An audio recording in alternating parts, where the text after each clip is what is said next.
嘿，今天玩玩具了嗎？古早玩具復刻，靠着小機關提升把玩性的有趣年代。本期來看看由万代出品的超合金的 Lex 可憐泰莎，還有飛天神姬。登場於作品 UFO Robo 可憐泰莎，是在紀念原作放映50周年的紀念商品，復刻了1975年販售的同款玩具，但沒有重新設計，也沒有做任何新技術的改良，只有在部分的材質還有塗裝有做替換。不過可惜的是，外包裝雖然有刻意用當時的外盒風格啦，但並不是直接使用當年的外盒盒繪哦。可憐泰莎，魔神3部曲的第3部主角，設定上的戰力遠遠超過無敵鐵金剛與大魔神哦。雖然在原作中常常還是會有點吃癟，戰力上居然被定調是星球守護神的等級，卻是至今3台魔神裡面唯一還沒有超強逆天後續機種的可憐人。本體的高度並沒有太大只哦，約莫是14公分。有合金成分集中在2條腿，重量大概就是這麼重。受限於當年的技術，完全不用想有多還原原作的樣貌，但那個就是個以想象力腦補的年代，光有基本輪廓就能夠想象劇中的各種戰鬥場景啦。古早的造型風格放到現在反而會有種不同的氛圍感啦。銀色的部分上半身採用的塗裝，但大腿卻使用的電鍍。紅色的部分下半身因為是合金，所以都有塗裝，但上半身卻直接使用塑膠成型色。若能用金屬色塗裝，整體的質感會更有看頭。而腰間有重現當年很喜歡在這裡印上角色的名稱。當年的玩具技術力無法有太好的可動性啦，頭部單純就只有為了放進飛碟的抬頭關節，手臂也僅能整隻轉動，但關節是有段位的哦。髖關節就只有些微的前後擺動。另外有一段膝關節的彎曲，可動性不足就要以趣味性來補足了。魔神系列的飛拳當然一定要能夠重現，按鈕就在上臂，相當的顯眼還有突出。不過在發射之前要記得先把下臂改為側面的扣點哦，這樣擊發時候才會帥。當然可憐泰莎多樣化的拳技是無法完整重現的啦，但拳頭都會飛了，其他就靠想象力吧。另外當年大概怕小朋友發射的飛拳會被地板小精靈給吃掉，因此有附屬備用的手臂哦。本款總共給了2對，在雙肩的回旋镖可以直接取下來，戰神鈎就直接拿在手上，只是會有一點短。同樣為了預防地板的小精靈，預備的戰神鈎零件有給2對，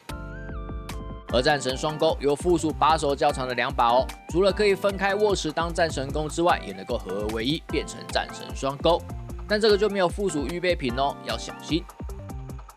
另外有附屬原創兵器反重力泰莎炮，黑黑的一塊，加上左右兩邊電鍍金屬綠色的炮身，有2枚反重力飛彈可以互動，將中間拉桿往後推，飛彈放進去之後就可以按下按鈕來發射啦。整把的武裝也能夠裝在可憐泰莎的背上哦。飛天神姬就直接拿起來看，不轉啦。整顆飛碟材質除了螺絲之外都是塑膠，因此重量相當的輕盈啊。當年沒有再給你做外蓋的啦，所以正面就直接一個大洞。飛碟上半部有發射相當漂亮的塗裝哦，但是偏偏中間並沒有塗裝。飛碟的下半部也是塑膠成型色，但幸好是霧面材質。底部有4個滾輪，皆可轉動。模具上有很多像是金屬板焊接的刻畫，細節與風格都相當強烈哦。兩側的圓盤上蓋是透明零件，可以將內層的電鍍細節給透出來，注意可以上下擺動。另外後面的2個推進器也都是電鍍哦。搭載可憐泰莎相當的簡單，按下左邊凸起的按鈕，飛碟後側的蓋板就會掀開，可憐泰莎就能夠與原作一樣從後面進入飛碟裡合體啦。將2腳掌扣在後方的扣點，後側蓋板蓋起來，頭部向上就完成啦。雖然我自己說過可憐泰莎沒有抱着飛碟感覺就不對，但本款也沒有抱着飛碟哦。不過這是因為當年玩具的技術力限制所致啦，外形上並沒有什麼問題，滿滿的懷舊風格。只是因為底下的4個滾輪，從下往上看的時候會有一種購物車的感覺。兩側的圓盤都有附屬互動配件哦，分別是2枚電鍍的旋轉飛輪，以及2枚旋轉磚頭，都可以裝在兩側的圓盤，然後擊發。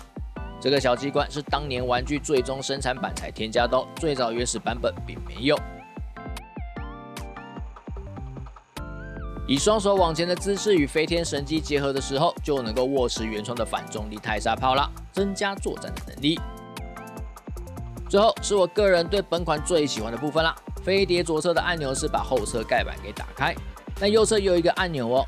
按下去之後，原本固定本體雙腳的扣點就會鬆開，可憐泰莎的本體就可以還原原作初集的時候從飛天的神機前面飛出來啦。